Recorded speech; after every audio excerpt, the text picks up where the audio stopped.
Capítulo 2. A Lei do Poder. Um assunto maravilhoso dentro da Palavra de Deus e que vale a pena ser estudado é o poder do alto. Salmos 62, versículos 10 e 11, diz assim: Não confieis na opressão, nem vos desvaneçais na rapina. Se as vossas riquezas aumentam, não ponhais nela o coração.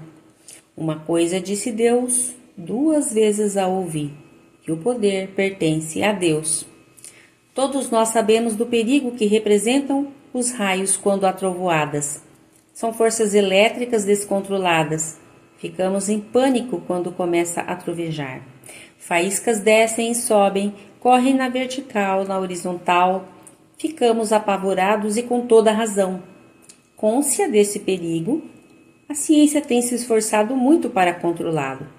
Os para-raios progrediram muito e protegem bastante. Há lugares que precisam de diversos.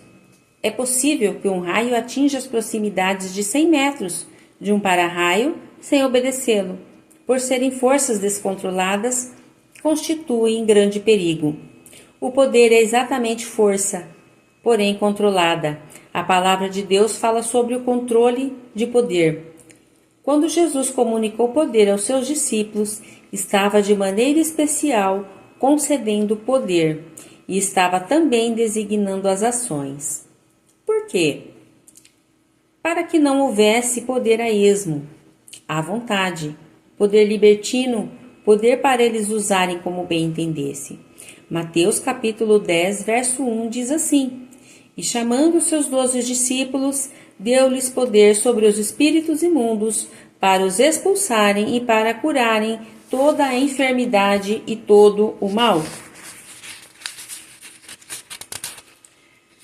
Só isso, se Pedro tivesse uma rixa com o vizinho, Jesus não lhe deu poder para destruir o vizinho. Muitos crentes fazem uma ideia de um poder libertino, desorganizado, um poder para satisfazer caprichos humanos. Tiago e João queriam poder para incendiar uma aldeia de samaritanos. Senhor, queres que digamos que desça fogo do céu e os consuma como Elias também fez? Isso está escrito em Lucas capítulo 9, versículo 24. Este poder não foi enviado para fazer com ele o que quisermos. O poder nos foi dado para fazermos uma obra dentro de sua própria lei.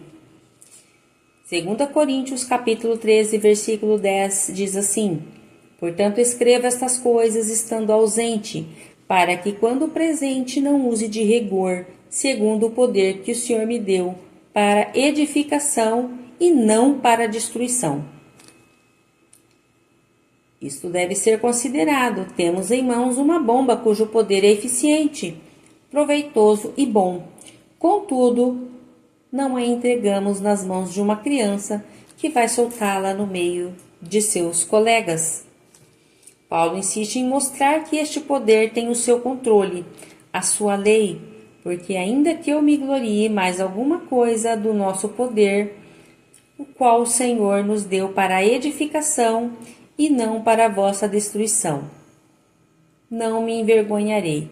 2 Coríntios, capítulo 10, verso 8. Davi exorta-nos no Salmo 62, versículo 11.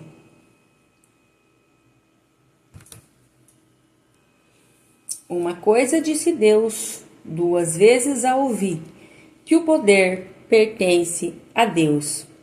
O que é poder? A palavra poder significa força, dinâmica, mas no aspecto que a estamos considerando significa Deus agindo. Você concorda com isto?